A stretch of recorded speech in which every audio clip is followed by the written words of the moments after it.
and welcome to the October 12th meeting of the Grafton School Committee. I'd like to welcome everybody who's watching at home or watching here. This is going to hopefully, I think it's going to be a pretty quick meeting, but a pretty exciting meeting. We don't have anybody here for public comment tonight, so I'm going to go ahead and skip right to agenda item number 1 under general business, the math programming report. Jay, do you want to set that up? Sure, I'm actually going to defer to Tracy. Oh, She's sure. been working closely with the math team. So come on up, guys. So I'm super excited for you all to meet our new math team. We have Jenny Duras. We're going to do a little clapping with it. We're just excited about it. You guys are highly anticipated, that's for sure. So we have Jenny Duras, who is the math coordinator. Next to Jenny is Sarah Hanna, who is a math specialist at North Street. And on the other side of Jenny is Tom Gamache, who is the math specialist at Millbury Street. They have, to say that they've made this brand new transition look absolutely easy would be a great understatement. I've had several people tell me within the last month that we could not have picked a better math team if we tried. They are knocking it out of the park, as Dr. Cummings likes to say, and I'm super excited to turn it over to them so you can hear about what they've learned and what they plan to do. Thank you. You're welcome. Well, thank you. I do feel like maybe we should have set the expectation a little bit lower. All right, so I just kind of wanted to give you guys a heads up on some of what we have been trying to do so far and our thoughts. Obviously, this is brand new and we're just starting, so pretty much everything is in the this is what we want to do phase. So I'll start by Tracy just introduced us to you, but there we are. And then, our goal, I think we tried to decide together what our main goal was going to be, and we decided that we wanted to work to strengthen the conceptual understanding of math among students and best practices and instructional techniques throughout Grafton Public Schools. So we felt that that was something that was really important to us. And so kind of some of the ways that we're going to do that. The first way that we think is the most important is to really just start fostering relationships with everyone in the school. We want to be somebody that's seen as a resource and somebody that's trusted. So we've started that out by just meeting with a lot of people and talking with a lot of people. So we're meeting with grade level leaders, grade level teams across the whole district, assisting teachers in their classrooms to kind of start establishing what our roles are and participating in common planning. And so I'm going to let Tom and Sarah talk a little bit about their roles, because their main role is going to be instructional coaches. So I'm going to let them kind of describe what that means. So this is a coaching menu that actually I believe Kristen Perone made, but we are working together. And this shows all the different things that are options for them to reach out for us for. So there's resources. We can make hands-on manipulatives or bring them different ideas that we find that are related to whatever they're teaching, or if they are thinking about teaching something in the future that they're not sure how to do, or it's done poorly in the past, they can come to us for some help. Conversations, brainstorming sessions, and there's another one.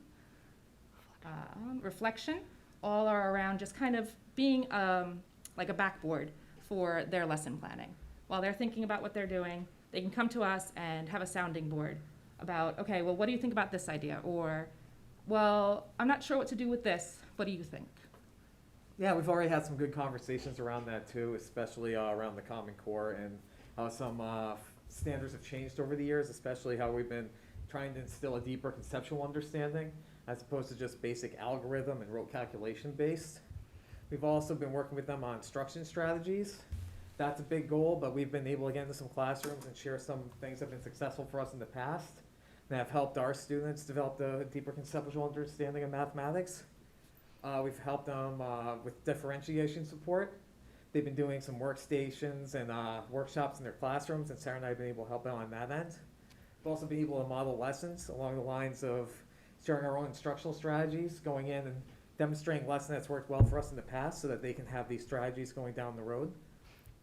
And technology integration, we've been working on that end as well, especially with the Envisions curriculum, which we instituted several years ago, and we're going to be instituting a newer version of it by the end of the year. And it's a very rich resource, and Sarah and I have been working with teachers on how they can use it to its best potential in the classroom, as well as the Big Ideas curriculum, which is used at the 6th, 7th, and 8th grade level. And then the last one is data conversations, which are about to happen, because in a lot of the classrooms, the first post-assessments are being taken now, and we are actually just starting an Envisions benchmark. Right, so yeah, that's a lot of what they're doing, and it's early on, and one of our main goals that we've been working on together is trying to separate the whole, you know, I'm just here to be another body in your room, and trying to turn it into more of, you know, helping the teachers learn something that they can then bring into future lessons as well. So the other thing that we're working a lot on and is kind of starting now is determining how we're going to use data, getting data and learning how to use it. So our initial goals are to use a benchmark exam and MCAS data to identify students who qualify for intervention and determining how we're going to offer that intervention.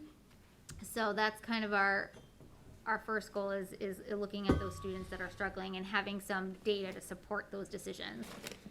We're trying to wait for the fall data to really dive into this. We have MCAS spring data, but as you all know, last year was a lot of factors go into that. So we're hoping to have multiple factors to consider when we identify those students. And then we also not only want to use that data to identify specific students, but we also want to identify broad weaknesses at the district, grade, or teacher level so that we can help inform curriculum instruction for the future. So we've done a little bit more with that benchmark, or that goal so far, because that is a little bit easier to look at MCAS with rather than specific students. So what we've been doing is we've looked at MCAS, but I sort of decided right away that I didn't want to depend anything on spring 2021 data. I just thought that too many factors could affect the scores there. So instead, I tried to look at trends. So I took the data from 2018, 2019, 2021, and we've been looking at all three of those years to kind of see if we find anything that is in common. And we were able to find a few things. So things we found across grade level is that the questions that our students typically did the worst on were questions that involved one or more of the following. Word problems were an area of weakness. Even more so were multi-part problems, where they had to do something before they could do the final step. And then also students tended to not do as well when there was more than one correct answer. And we kind of, as we reflected on that and we talked with teachers, well, we think a large part of that problem is that those things, especially the multi-part problems and the more than one correct answer, are problems that aren't seen by the kids as frequently. So they're not as comfortable with those types of questions. So our action plan for that, we think that one's going to be pretty easy, is get more exposure.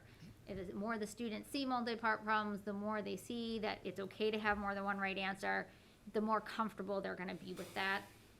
And luckily, both Envisions and Big Ideas, so Envisions is our 2 to 6 curriculum, and Big Ideas is Envisions is 2 to 5, Big Ideas is 6 to 8. Both of those have a pretty good arrangement of those kinds of questions. The new updated versions very much reflect that update on the MCAS too, that has those types of questions. So our hope is we can start getting teachers using those programs a little bit more regularly and not skipping the hard problems, so that we can make sure that we're having the students start seeing these and practice with them, so they get more comfortable with them. So our goal is to try to take what resources we already have and use them to help fix this problem. We did notice a few things. There are significant differences in the scores for students with disabilities and also economically disadvantaged students. So right away we started working with the special ed team. We have a regularly meeting every 2 weeks where we're trying to talk about things that we can do to kind of combat those problems. That's going to come a lot once we have the more data and we can target specific students. I think that's going to help with that. But our goal is to make sure that we understand better the modifications that need to take place in order so that a content specialist and a special ed specialist can work together to make sure those students' needs are getting addressed. And then I did, just for fun, put that we did notice last year that the students who tested remotely did score higher, but that we have to do nothing about that because we're never going to do remote school again. Fingers crossed. So a couple other things we noticed. So when I went through the 3 years worth of data, what I did was I looked for standards that students scored below the state in all 3 years. So that's what I wanted to start with. So the standards listed here are ones where we scored below the state average on 2018, 2019, 2021. I don't know that it's important to get into the specifics of them, but our goal then is to know that that's a problem area, so that we can kind of deal with it. So our action items, so there were a few, 3 in grade 3, only 1 in grade 4, which was good, and then a couple in grade 5. We did notice a few things, that the one where we have multiplying powers by a number of 10, Tom and I think Sarah too, has observed that this is an area of weakness of students. Teachers have already identified that as well. That's a topic that's already come up. So I don't think they brought them today, but at another meeting, we brought some of the manipulatives that we've been making to try to really help kids get to visualize that a little more. So we focused in on that one so far because that's one that's already come up in the curriculum. We also noticed that grades 3 and 4 both had weaknesses in fractions, so we're aware, and we've also, as high school teachers, we could have predicted that. So we know that that's an area we want to focus on as well. So what we're planning on doing, we want to set up some kind of PD on teaching fractions conceptually. We think that's a big area of weakness. So, and I think a lot of it has to do with students are often taught steps to memorize. Do this. We always joke that there's this rule that says, 2 negatives make a positive, and kids say that to me all the time, and that's true for multiplication. It's not true for addition. So, but they forget that, right? So they come to you and they're like, oh, 2 negatives make a positive, and you're like, well, under the right circumstances. So what's happening is they're remembering rules and they're not really understanding what they're doing. So what we want to kind of try to do is help teachers learn how to teach it more conceptually, so it's less about memorizing rules and more about really understanding what they're doing. So our goal is to, when 3rd grade gets to that, and 4th grade they're not there yet, to kind of set up some PD and make sure that the teachers are feeling comfortable with that as well. And then we're also going to meet with the grade levels so that we can offer assistance in all of those topics that they're struggling in.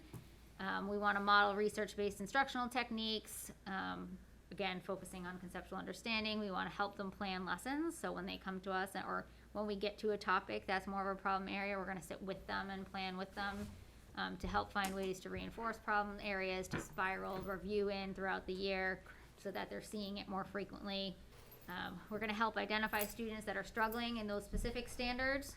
So even though we have students we're going to put on an intervention alert all along, we also want to be able to offer temporary intervention too, if we need to, so that if we find that there are certain students struggling with just a specific area, we can offer support. And then also hopefully design assessments that target the standards that we're looking at, and then look with the teachers at the data and try to see if there's improvement and what we can do to fix it. So that is our data plan. I just talked a lot, so if you guys have any questions for us. Any questions from the committee? Liz? This is great. I know you guys packed a lot of work and a lot of data went into this, so thank you very much for all of your efforts. My first question is just about looking ahead, and I know it's probably premature, might be premature to ask that, but what I was hearing a lot of tonight was focusing on intervention and weaknesses and gaps and things like that. Is that the main object of this team to focus on those levels, or is there a goal at some point to be able to get to, other areas where maybe kids aren't struggling, but we could be doing things better and assessing that? Is that, maybe a long-term goal, or? anything? I think it's a goal now I think our major goal, especially for them, is to help instruction improve. And if instruction improves, that's gonna help the struggling kids, it's also gonna help the advanced kids, right? It's gonna help everybody. So better instruction leads to stronger math students, period. You know, we focus a lot on areas of weakness because we know that those are areas we can improve on, and that's what we wanna do that, obviously, but in general, like, they're working with teachers all of the time. So they're gonna address even the areas where we're doing well are still gonna get addressed as well. And I think a lot of the kids who aren't struggling in math are often the ones who have memorized the steps. And they just want to be given the algorithm and get through it very quickly and get the answer. And so we're going to be pushing those kids to explain why it works and how it works. So all of those students will be pushed and challenged in an appropriate way. I mean, I can speak to it at the high school level as well. When we've gone to the high school level, you get to more advanced math classes like calculus and statistics. You'll notice that even some of these strong students, if they didn't get that strong instruction in the third or fourth grade level where real heavy emphasis on fractions, decimals, number sense comes in, they'll even struggle with some basic critical thinking, I would say. Even though if they might have memorized a lot of steps, they've done very well in their previous mathematics courses, even if they're honors based, when they get to an AP course, the critical thinking skills aren't there, so they might struggle a bit.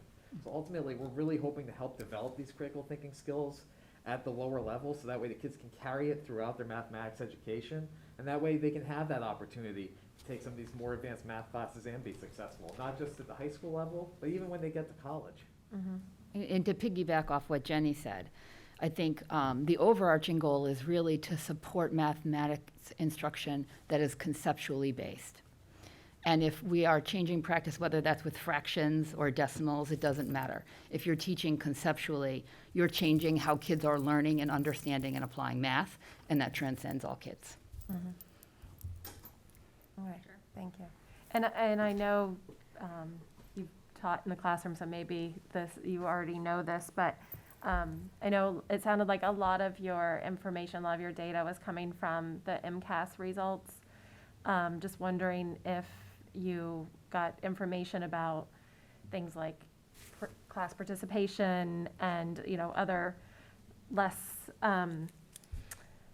measurable or easily measurable things to go into this assessment as well. I mean, I know obviously you have your own experience as well, but I know that's a big part of a lot of kids' experience. And one thing that I was hearing a lot of, you know, I went to 3 different schools for Know Your School Night this year because I have the privilege of having a kid in each elementary, middle school, and high school. But one of the things I was consistently hearing in all the schools was that the kids in 6th, 8th, and 10th grade, which I have, a lot of the kids are just still too shy to participate and to guess that answer and it seems like that can hold them back. And especially, I hate to say it, but amongst girls too, who may be, not to generalize, but that was the information that I was getting in the classrooms, was that they were especially affected by peer pressure and the fear of being wrong and everything. And I just wonder if you have a perception of that and how that might play into the performance, and if there's anything that you've thought about doing that can help to give kids more confidence in the classroom. And I could easily talk to you all night long. There is a pervasive idea, and not just in math, but I think more so in math, that it's scary, that we have to be correct.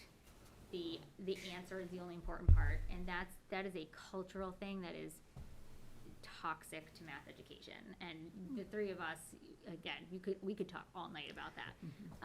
And I think that is the center of our focus, is always that, you know, when we focus on conceptual, it's like we care more about the process than the answer. Obviously, we want them to get the answer right too, but creating a classroom where kids are willing to take risks and willing to struggle and know that struggle is okay, and that you know, it's actually a good thing. I mean, the science behind struggle, you learn so much more through struggling than through following a process and getting the right answer any day. And there's tons of science behind that. And somehow we need to get that through to our kids, because you're right, is we do see, especially even in the kids who score the best are typically the ones, in my experience, that are less likely to take risks, that are scared to be wrong because they don't want somebody to make fun of them. And that has a lot to do with instructional practice too, because if we as teachers, we have to create an environment where our students feel like, you know what, it's okay that we messed up. I was in, I forget what grade, I think it was 4th grade the other day, helping with a division lesson, and like somebody, you know, made a mistake, and it was a common mistake. So I was like, raise your hand if you thought that was hard, and like all the class raised it was hard. And I was like, it's okay to think it's hard. It's a good thing to think it's hard. That means you're working hard, and you have these conversations with the students, because a lot of times I feel like they think they're the only one that thinks it's hard, and they're unwilling to talk to each other about it. And we're definitely modeling that. And I see a lot of practice in that too in the school system. I think a lot of teachers are on board with that, where they are trying to establish a classroom where students feel like the struggle is real. What we need to get away from is also telling them like, well, you know, it's okay to not be good at it. Well, that's what we want to get away from. And I think that's still there, is that like, you know, well, maybe you're not good at math. Everybody can be good at math, and that's what we want to encourage. And that's a tough battle that I've been doing for 16 years. Convincing. I will tell you, in AP Calculus, especially the girls you were talking about too, like I sit in that room with AP Calc kids, and they would be like, I'm not any good at math. And I'd be like, you don't get to AP Calculus when you're bad at math. But for some reason, there's just this like pervasive thing in culture where they think because they don't get the right answer every time, that means they're bad at it. And that, I wish I could tell you that I have the answer to that. I don't, but I'm gonna try hard. That's awesome. Great. Thank you. You're welcome. Well, Jen? Your speech basically is my open house curriculum night speech. And I sit there and I try to tell them, so with NCTM standards, like they talk about perseverance, and I always tell my students, through struggles where learning occurs. And we talk a lot about like perseverance through math problems, but is that getting passed on through the younger grades too? Like, are they like, I guess that's just like, how much is it being stressed? And that's kind of, I think, kind of what you're trying to get through, but I don't know. I guess I'm more curious as to what they feel, what standards like they're, I guess, addressing, I don't know what to say, or stressing. And based on just what I've seen, I would say the younger they are, the more comfortable they are with taking those risks and making those mistakes. Somewhere along the line that changes. I can't tell you exactly where that is or why exactly it is, but I mean, I would guess it was when they'd start learning fractions if I had to take it. But I think math is the first subject kids struggle with typically. So they go through school and everything's like kind of easy, you know, not for everybody, but like in general. And then all of a sudden, the first subject to get hard is what then stays in your head forever, is that's the hard subject. And it doesn't matter that other subjects later get hard too, or, you know, whatever, but so there's just this perception like, oh, this is hard, and so now I'm not good at it. And I don't know where exactly that turns off. I do think the teachers are trying hard to combat that. I do. Yeah. I think we got to do more. Also earlier you were talking about how, like teachers will go to you when they want help or need help. Is there, sometimes maybe teachers also either they don't think they need help or they don't go to you? How is that being addressed, or how is it being recognized? Because they may not come to you. Right. I think once we have the data and we can look at it at grade levels and teacher levels, we'll be able to bring the numbers to them and show them, you know, last year or the past 2 years, there was a weakness, specifically like what we showed you in 5th grade. What do you think happened, and how can we help you? And then we'll have proof of what needs to happen. I think Sarah and I saying the groundwork right now for those positive relationships plays a big role as well. We want them to feel comfortable coming to us. If you initially come in and say things have to change, then there's going to be a defense up. Yeah. So, I mean, and the thing is, there's a lot of great things going on in the classroom right now, too. So, I mean, I think it's important that we emphasize that as well. Identify the positive things going on, and let's build off of that. I have one last question. This might be more for Tracy, is, like, I know it's talking about setting up, teaching fractions conceptually. What was going on before that? Well, that's a great question. You're asking the wrong girl. No. It's a lot of steps. Teachers Yeah. teach steps. And Right. you teach steps because that's the easiest way to get to the right answer. Yes. And it works to a certain extent. It sometimes works for a really long time. You can have students that don't until 10th or 11th grade realize, like, I don't actually understand any of this. So I think a lot of it is the teachers are like, okay, well, it says that I need a common denominator, and to do that, I'm gonna multiply by this, but if the students aren't understanding why they need the common denominator or what that means, like, then they're memorizing a bunch of steps, which then they confuse later on, and then they're not using them correctly, or they can't apply them to harder things. Yeah. So from conversations I've had with teachers over the years, fractions has surfaced for many years. It's not going to be a surprise to anyone anywhere that fractions are a concern. I think Jenny said that beautifully. I think at the end of the day, what I've been told is that when fractions is first introduced, it's easy to do it by steps. But then as the content becomes more rigorous and more conceptually demanding, the steps don't work anymore. And that's where they start to fall apart. Did I say that accurately? Okay. Thank you. Laura was next, and then Rahul. Thank you. I just want to say I'm 100% happy that you guys are here.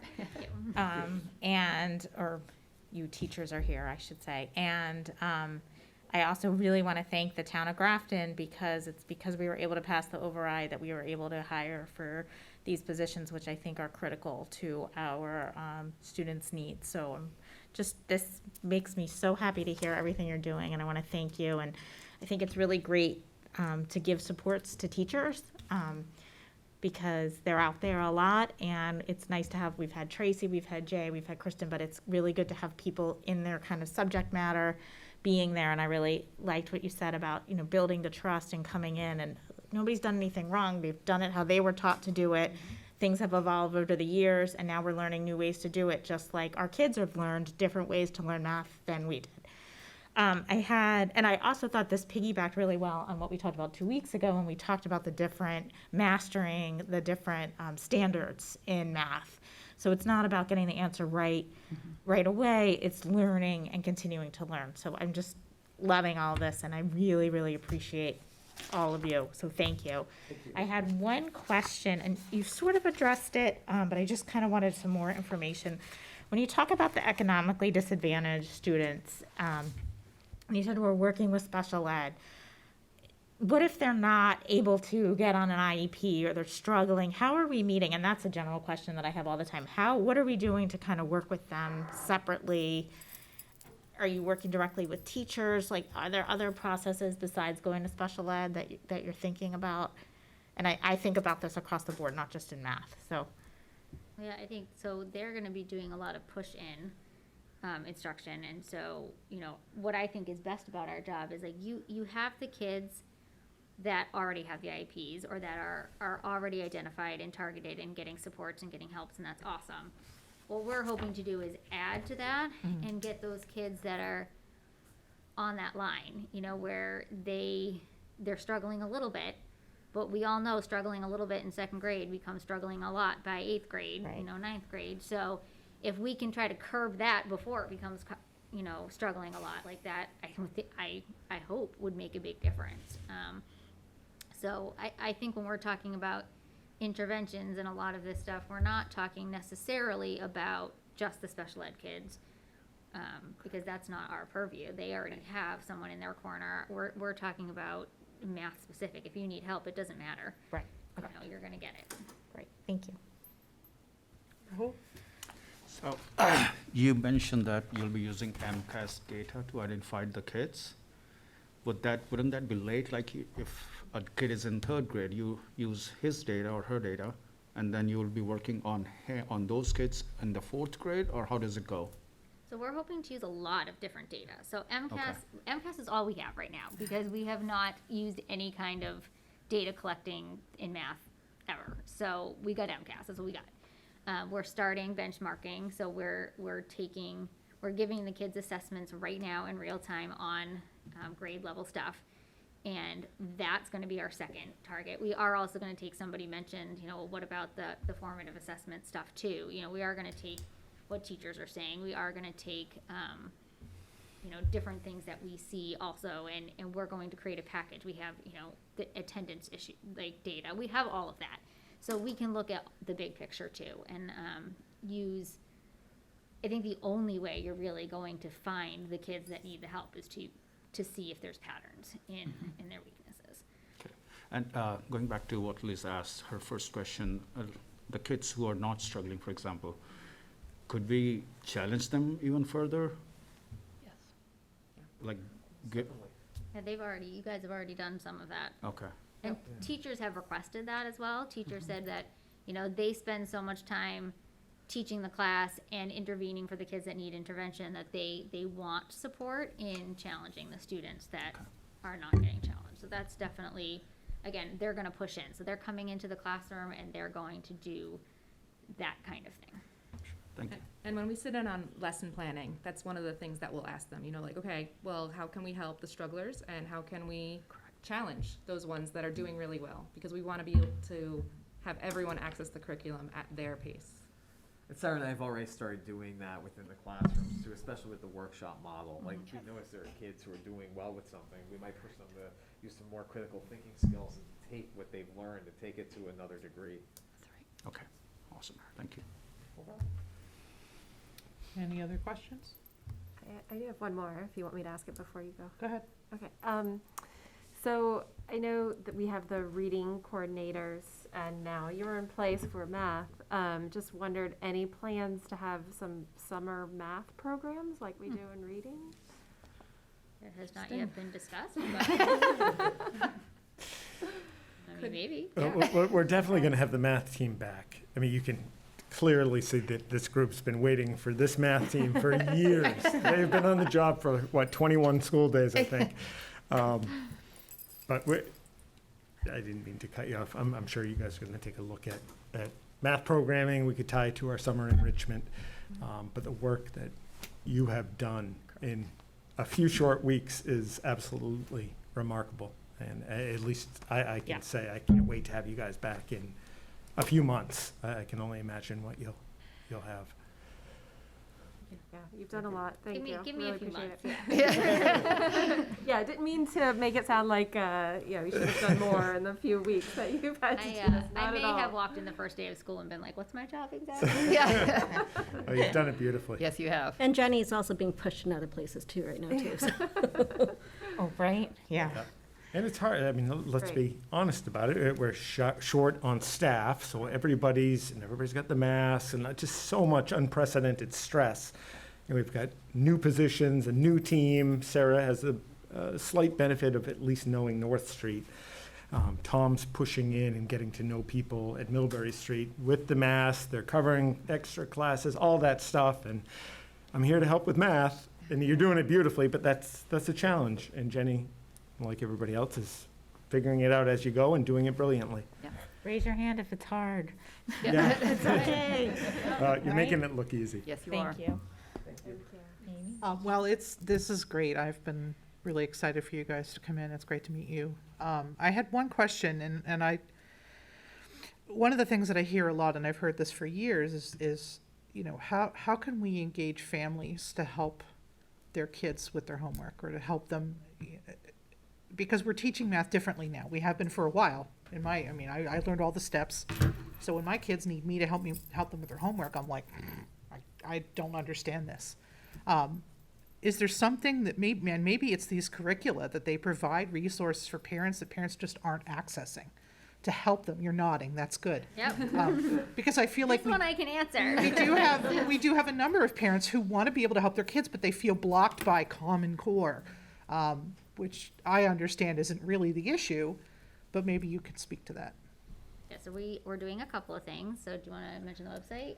Sure. We created a new math team website that has resources both for teachers and then supports for parents at every grade level, K through 8, I believe, and then high school. We're building the high school one as well, too. So those parent resources we've curated from the teachers so that they're using the same resources that the teachers would want.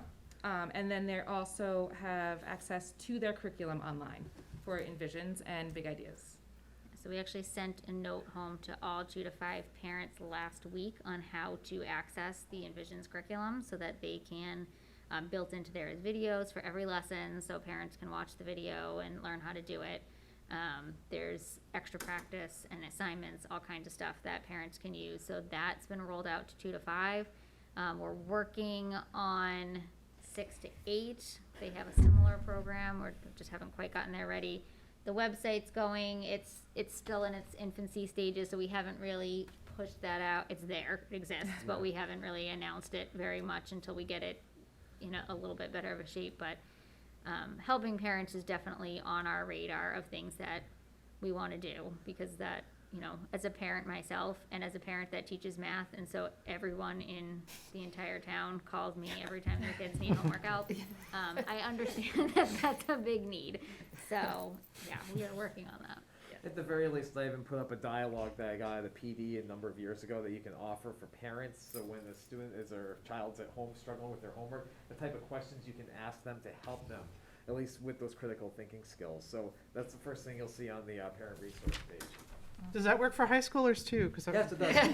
Excellent. Yeah, 'cause My children have now I surpassed. got it at an AP conference. It can be used across the board. Awesome. the whole idea is to try to get the students to start. So you, as Yeah. a parent, we don't expect you to remember all of the high school math. So instead of trying to actually help them, like if you start, well, you know, what do you remember about this? Like what can you tell me about this problem? That might start their brains thinking enough that they might be able to be like, oh yeah, now I kind of remember how to do it. So you don't have to know anything about the topic to ask those kinds of questions. So there's a list of questions like that. It's almost like counseling. Yeah, you're. Half the problem is getting them to calm down and Yeah. look at the problem, like just breathe. It's gonna be okay. Yep. You're not gonna fail. And that's what we do too in class. It's like, well, tell me what you do know. And Yeah. half the time, like I always joke with them, like I'll walk over and they're like, oh, I figured it out. I'm glad I could help, you know, Yeah. like, because sometimes just your presence there makes them feel better, you know? And so I think as a parent, you know, even if you can't help them, kind of fostering that, well, like, let's talk about it might be helpful. So that's a good resource. Go ahead. I just wanted to give a shout out to Mrs. Hannah. So when my kids had her for math, she made videos every quarter, and which I'm sure are still in existence and being used on how to teach. So I know that's been going on for a little while too, and I'm sure you guys are doing all of that. So great. Well, Thank you you. are all fabulous. Thank you. Any other questions? I think we should let them go. They've been working hard today and they gotta go home and rest up and do it again tomorrow. So thank you so much for coming. We really thank appreciate you. all of your hard work. Thank you. Come see us again when you have interesting. Anytime. Let us You know what like you need. data. I do love data. I know you do. I like data too. Thank you. Thank you so much. Awesome job. Thank you.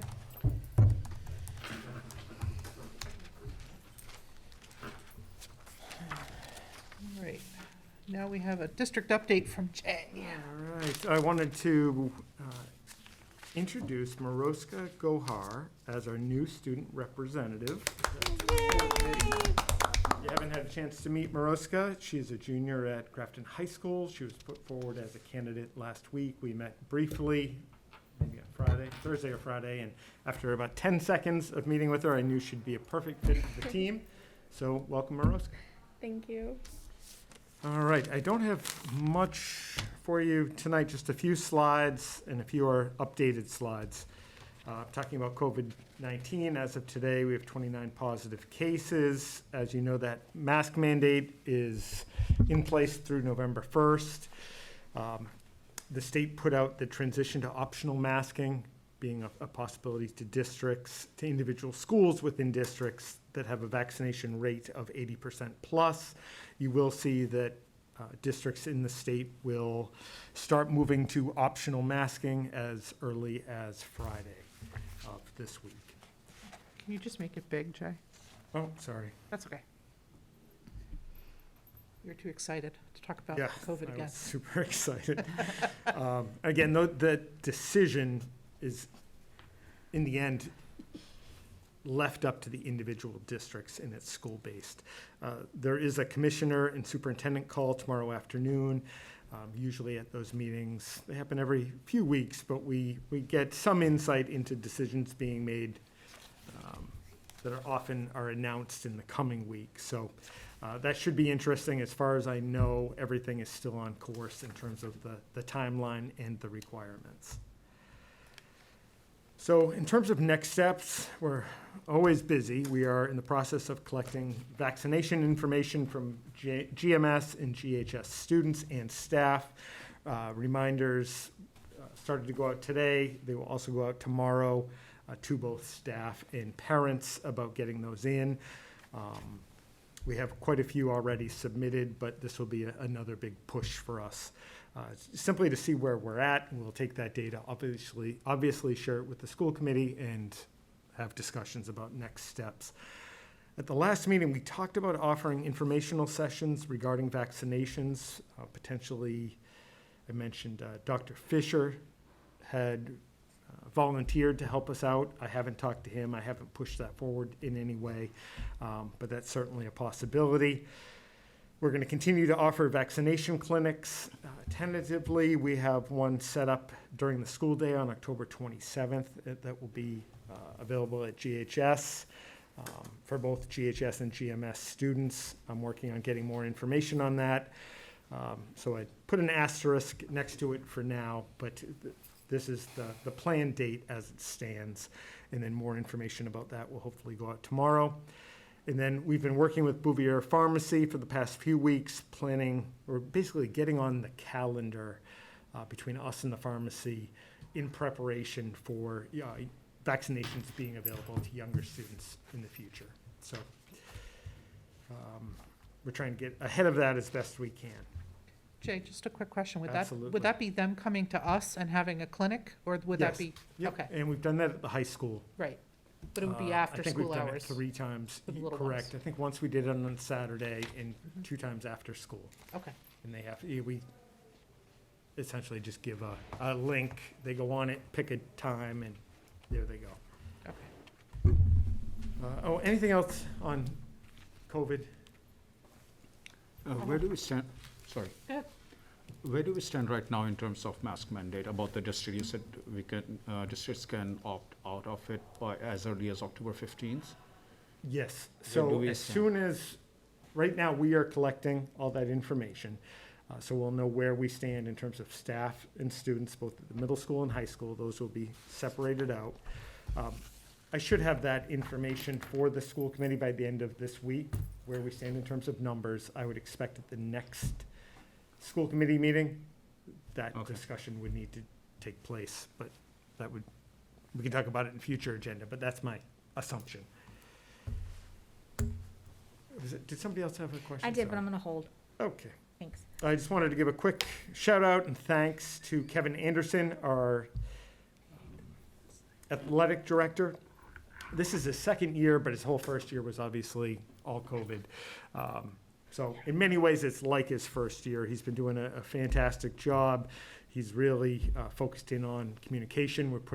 He is putting out this Gators breakdown on pretty much a weekly basis.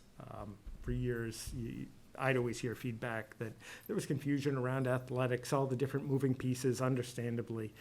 So this is one of the pieces he's put out, along with a real strong presence on, I think it's Instagram and definitely on Twitter. So I've got a lot of positive feedback about it. I've shared it with him, and I wanted to share it with you.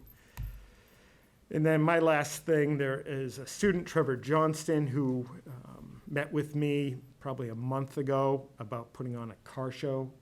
He's very involved with antique cars and trucks, all kinds of vehicles, and he is the lead organizer in a fundraiser for the class of 2022, and he's putting on a car show at the lower high school parking lot, the parking lot closest to the road, on Saturday, October 16th from 9 to 12. And if anybody out there has interest or availability, it would be fantastic if he could get your support. And that's all I have. Great. Any questions for Jay?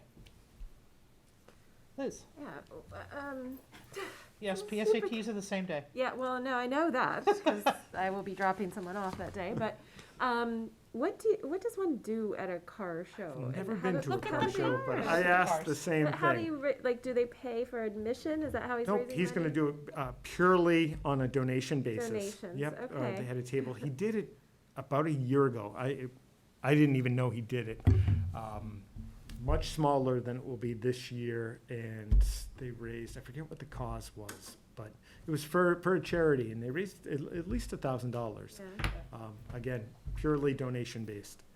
Sometimes they call them cruise nights, like I know Hebert's Candy Mansion has them. Yeah, I've driven by them a lot, but I've Yeah, same never, goes. People like to look under the hood I've and, never Oh, yeah. gone there, and they were. Oh, let's yeah. go. I haven't either, and I asked the same exact question. How does this work? I think people who love old cars are really I think we into should go and dress up like Yeah, he Yeah, goes to the old-timer. Hebert thing. No, like 50s. So now, you know, Should you roller have to skate have a around. cat. That'd be awesome. All right. I didn't have a question. Is it a serious question? It is. All Well, right. it's not a question. It's just a comment about the newsletter from Kevin. I think it's fantastic. I've enjoyed getting it every week. And I saw today, which might take away from somebody's update, that the golf team took their championship or they're heading on. Oh, they won today? Yeah. The champions. Yeah, they all Yeah. came in with their So bags that's this pretty morning. awesome. Nice. So That's great. good for them. And I've been really enjoying the Gators breakdown. Yeah, he's done, I think, a really nice job. He's involved, it's not just high school, but it's also middle Middle school school to too, be yeah, more it's- cohesive than ever. And I like how he highlights different students each week from different. Yeah. It's I'll give him not- that it's feedback. nice. but Yeah. I've been really happy I've been with it. meaning to email him, but I want to hit reply when I get it and it doesn't go to him and then I forget. So Because I also like the Gators as being more welcomed, I guess. You know, Yeah, he's yeah. making it more part of the school Vernacular. culture, you know, Is he so. running the swamp account, or is that student run? Do you guys know? I don't know. It's student run. I love the swamp. Is student run, but there's a Grafton athletics Athletics. class. Yeah. That's run by Kevin. I just love how they're making it like just so exciting. There's themes for some of the games where, you know, they're inviting students to go to away matches, Yeah, which is, we've never had that. I mean, we've never been invited to go and support Yep. when we're out of town. I think that's awesome. So it's been a really really nice building a job. supportive culture. And kids that never went to games before are going to games like all the time, Yeah. which is really cool. nice. true. So, All he's right. doing a great job. Yeah. I'm glad that they picked a mascot that has a little icon for Twitter. It makes it very Oh, handy. it's so fun. I know. Yeah. I love it. Well, the other one probably had one, but you just didn't want to use it. No, it didn't. I looked. All right. I like how he breaks it down. So we're gonna have, as you take your seat, we move into future agenda planning. We're gonna put something on the agenda to discuss masks at our next meeting. Not sure how we'll word that, but it's gonna be there. So we did boot strategic plan out of this meeting. I don't think we're gonna do it next meeting, because we already have special ed, teaching and learning report. If we're gonna do the MASC resolutions, it would be very quick, and we'll have the mask discussion at that meeting. So I'm thinking that we're gonna push strategic plan into November, which I think is fine. It's, as I said, I think Jay said it in his letter to us, but I said something similar to him. It's hard to plan for years in the future when you are planning week to week, day to day. It's really hard to do, so I wanted to cut Jay and his team a little bit of a break. So if you don't like that idea, please come talk to me. I'll listen. How's that? Laura? I like that. I totally agree with you. I have something that I think we might need to talk about that I don't want to talk about, but I think we need to talk about vaccinations, specifically for out-of-state overnight field trips.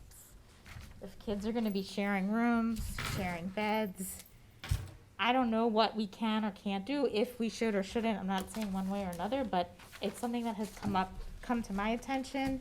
And if parents are needing to pay and put down money now, I don't know. And I don't know what other, I did reach out to Jay. He said he would look into it too.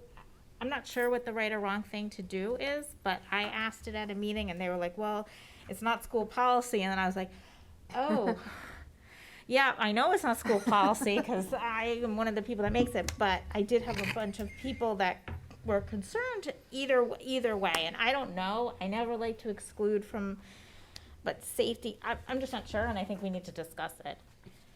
and that, I know it's a really I was difficult hoping we one. could hold off on that until later, but you're right about But putting I'm down thinking if deposits, people are yeah. putting down deposits and all of a sudden we say, you know, then we are gonna have to refund, which is fine if we can agree that that's coming from something, because the company's not gonna refund. And I don't know, and maybe we just decide, nope, you know, we're gonna say, you can, you know, it's up to the parents to decide if that's the risk they wanna take or whatever, but then some of them are going to places where vaccinations are mandatory too, Like you know. New York City. Like New York City, but then they were saying they might change the trip because, you know, I don't know. So I think it's something we have to talk about. So It's on us. Well, I was gonna ask does policy subcommittee wanna do some investigating first and then bring it to us as a group? that's what I was gonna ask, if you were suggesting Yeah. we do Sorry, that Laura. or No, talk I'm about happy it. to do it. I don't know who, I mean, I'm happy to look into it. I'm not sure how much, I know there have been districts that have started to mandate the vaccination, Okay. but I haven't heard anything yet, but I haven't also really looked, and those are bigger city districts, which we're very different from, but if you're Right. thinking about, and I'm not sure if we're doing any out-of-country field trips this year, I'm guessing Not that I know no, of. No. unfortunately. So probably the two are DC and the New York that I'm aware of, which are two big trips. Well, and then, Nature's Classroom is technically out of state, right? But I would think those kids right now, we're not sure if they can be vaccinated, like that's you know, those are sixth graders, so right now, Well, by the time they do the trip, they will be able to be vaccinated, possible, yeah. because it's not You till like- April, you right? like to April, May? assume. Yeah, I can't remember. So I don't know, I guess that's Tentatively certainly a scheduled for way we can certainly do it, absolutely, at least to have something to start with. And again, I don't know what the right answer is here, and Yeah, I don't that's why either. it's not up just to me, but I think we have to talk about it, because I definitely have heard a lot about it, and when I thought about it, sharing a room, sharing a bed, it's not, you know, They share beds? Okay, they're four to a so, room. so it's something we should put on so if we're meeting, I don't think we have another policy Not yet, um, we will. meeting scheduled right now, but, perhaps we were probably planning on scheduling one Mm-hmm. between now and the next meeting anyway. Yeah, I'm not sure if So we'll be is ready by the this- 26th. Yeah, Because so I think there's gonna Deposit due. to put this on the schedule, would it be? I mean, New York's due this Friday, so, So that's but they have a chance, I guess they can pull out. Yeah. And I'm guessing we're gonna hear a lot of feedback, and again, I'm not making no decisions are being made Well, tonight. they're all gonna ride the same bus. Right, but I think the Masks, they're gonna masks have are masks still gonna be mandated, at on the least we bus. think. We don't know, though, maybe we're gonna, Oh, that's true. so, I just don't know, and I think we have to talk about it, and I Okay. don't know. So we're gonna have to do some deep research, because it's not, so we'll see how it goes and keep you updated, I guess. Well, I was gonna say, if the first step is just like you were saying, like gather what you know and then Yeah, maybe ask, I mean, you're good at asking on the listserv. I've seen you ask things. I haven't seen you ask it there. no, I was going to, I've been a little, you know, I'm in recovery, but I'll ask that question. Do you want me to ask? No, I'm happy to ask it. But before we get too deep into discussion about it, Yeah, I we think the item is just to put it on the agenda or not to put it on the agenda, right? So, Yeah, I don't know if we'll be Why don't we tentatively put it on the 9th? the 9th. The 9th will be fine. Well, I don't wanna muddy the waters by doing masks and vaccines for Okay. trips at the same meeting. yeah. Because I feel like that's two separate issues and we need to keep them separate. okay, Just like we kept math and English separate. No, I'm kidding. fair enough. I think we need can the put it time. on there tentatively, and then if you guys aren't ready, we can always push it.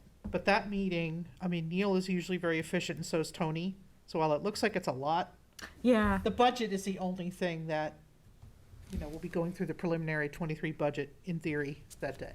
okay, I think that's reasonable. I think that'll work. Thank you. And by the next meeting, we might know if this is a heavy discussion item or or not, maybe. We might be Yeah. able to judge that, so we could say, hey, we need more time, can we move this agenda item to Jay, is that something that 30th? or something? might come up on a superintendent's call? It could. I will keep you posted for sure. I haven't Yeah, I haven't heard anybody I'm ask. surprised it hasn't on MASC. Yeah, now it that I seems like a think very about it. obvious Well, thing, I but think MIC's been a little light too. Like, we got Yeah. a breach, and I think people are Yeah, not right, using the right. listserv as much as Okay. they used to, unfortunately. I mean, but I'm more inclined to reach out to Tracy to ask the question of her as a field director, Yeah. but she doesn't know everything everywhere. She only knows no, her right. own That's division. what Right, she's for. right. So I'll start with Tracy, and Okay. then and that's actually the 9th will be after the conference too. So Oh, maybe it'll come up there. yeah, but we'll hopefully have more. Yeah, I mean, we'll use all the resources we have. Maybe you'll find Tracy at the conference.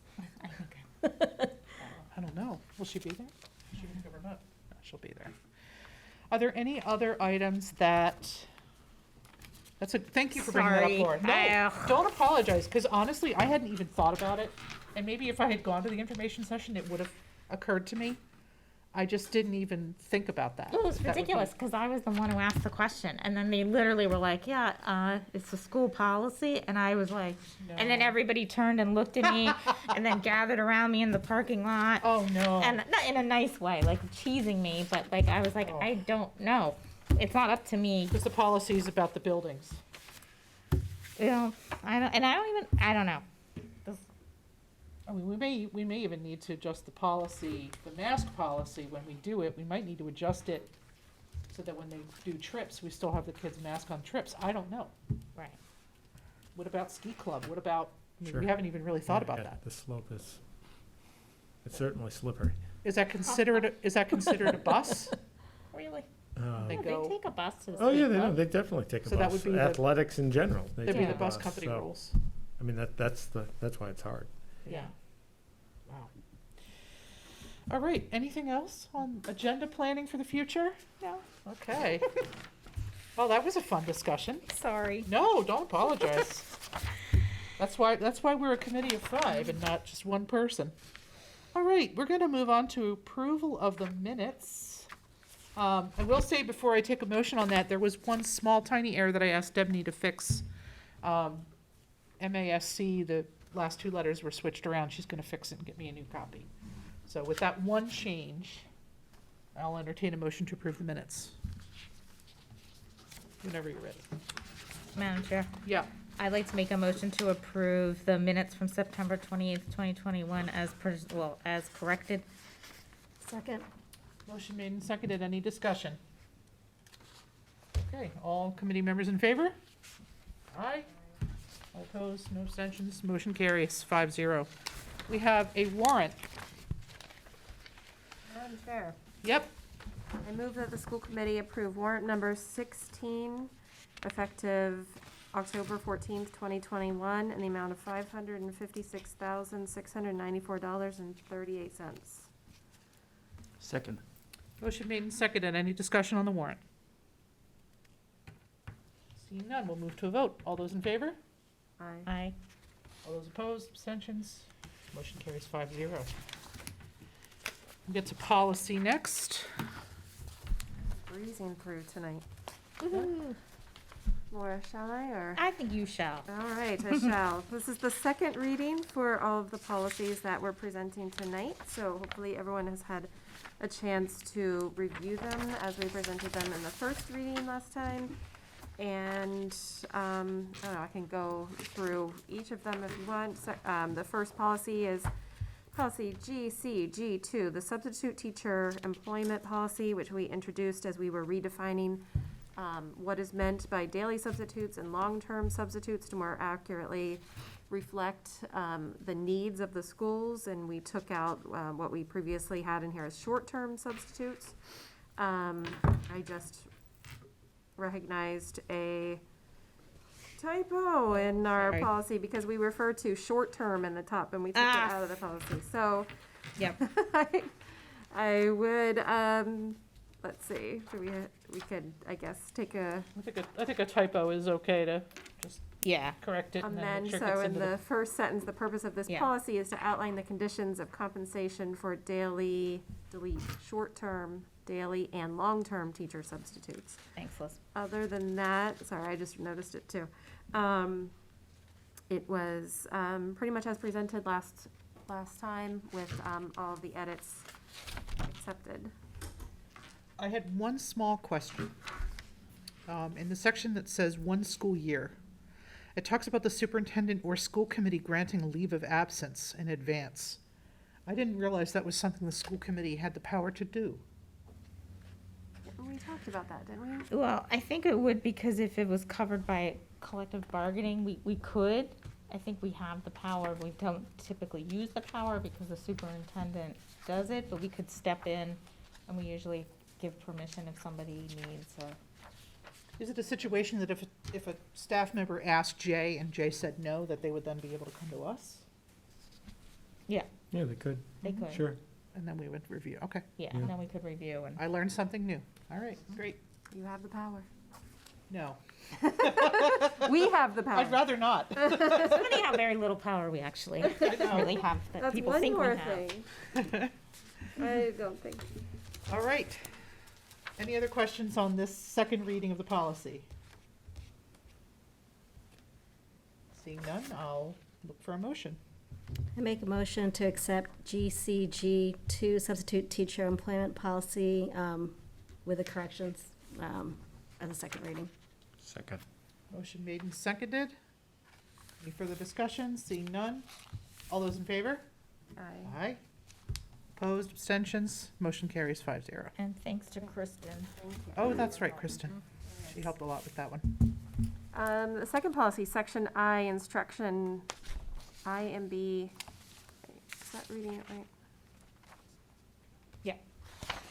I think so. Section I, instruction I and B, is that right? IMB, it's under I instruction. Oh, under I, so subsection I and B, Yeah. controversial issues. This again is being presented for the second reading. This was a policy that we decided to change quite a bit. This was one that we used the MASC policy, right? Yeah, So with some additions. we had, if you remember, we had two different policies that we sort of combined. We used some details from the previous policy that we wanted to keep in this version, but we really liked how the MASC policy was worded, how it addressed both teacher-planned classroom discussions and requests from groups or individuals outside the school. And we also added language at the end to give the teacher or principal responsible the right to suspend or interrupt presentations if necessary to protect the health, safety, welfare of any member of the school community. Any questions about this one? This is great, and I think this is one, I don't know, I'm guessing we don't always push policies out to staff, but I'm wondering if this is one that, once this is approved, Sure, happy to. I think all the principals should see it and the teachers. I agree. In the current, Climate. I don't even want to say political climate, just the current climate of discussion and, sharing information and, bringing, now that we can bring people into the schools as guest speakers, because we couldn't last year, I think it would probably bear a little reminder anyway, but I would like to see the staff see this. It's very well structured, and I think it'll be easier for them to read it this way. Any comments or questions on this policy? I'll take a motion. I make a motion to accept policy IMB controversial issues as a second reading. Second. Motion made and seconded. All those in favor? Aye. Opposed?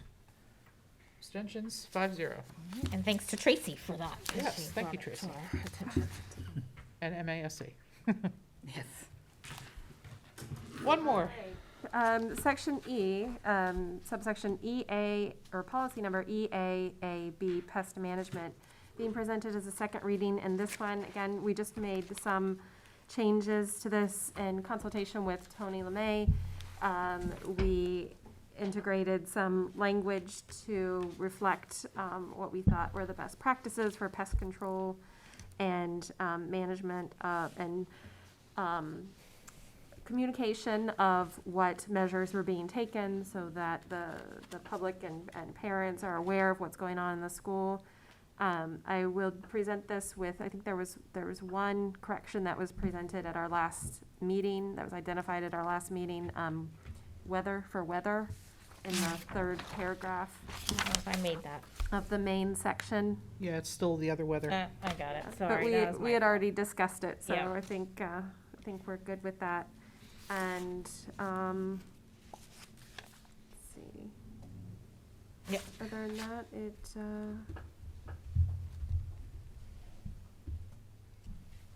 Thanks. it is Any as is. questions? and- Oh. What? Nope, I was, Any questions, comments? All right, I'll take a motion. I make a motion to accept policy EBAB pest management as a second reading. Second. Motion made and seconded. All those in favor? Aye. I, Motion carries 5-0, and Tony LeMay helped you guys with this one, right? yeah. Awesome, thank you, Tony. We are way ahead of schedule. This is great. All right, member reports. Do we have any member reports? Why don't we start with our newest member? Maybe you can tell us a little bit about yourself and what you do at Grafton High, and welcome. I recently moved to Grafton maybe a year or two ago, and I've joined the student council. I'm on the E-board this year. I joined the chamber chorus, and I'm a part of the theater program. Awesome. We're part of the theater program. I mean, not really. We're theater moms. That's Love it. awesome. Great, well, welcome. And you have curly hair, so. Oh. Connection. Annabelle, do you have a report for us? Yes, I do. So Thursday and Friday will be the clubs and activities fair during the lunches, so kids can go and look around, see if they want to join anything, which is good. And then I was also going to mention the website that Dr. Cummings already mentioned. I think no worries. I think now, like this year, even before COVID, like more now, like participation in like sports and like the fans is just like overwhelming, really. And not only just with football, like you see like soccer, like everyone went to the girls' soccer game last Friday, and the boys' senior night was was tonight for soccer, and there was a lot of kids going to that. So it's refreshing to see everyone coming out and participating. Awesome. Senior night at cross country tomorrow night, I hear. I think volleyball was today. Yeah, Volleyball was volleyball, today. field hockey, and boys soccer was all today. Awesome. All right. Anybody else have any reports? Nobody, huh? Well, I will say that in addition to the COVID vaccine clinic, we're going to have a flu clinic. Bleh, I can't talk. Flu clinic, where students can get flu shots. It'll be at the high school. And I believe they're also going to move over to the middle school once they're done at the high school. It's supposed to be the same day, October 27th, as the COVID clinic, but now I'm wondering if that's probably not the case, because that would be very confusing to have both clinics at the same school at the same time on a half day. So I will definitely be putting out more information once I clarify that with the Board of Health. They're the ones that told me that they were doing a flu clinic. I think that's it. That's all I had. We have no correspondence that I'm aware of. I did receive a letter, I'll say it on the record now, I did receive a letter that was to me personally, and I wrote back to the parent and asked if I could share it with the committee, because that's how it becomes public record. I don't want to assume. And I have not heard back. So once I do, I will forward that letter to you all. I don't think we have executive session. I'll take a motion to adjourn. Motion to adjourn. Second. Motion made and seconded. All those in favor? Aye. Aye. Good night, everybody.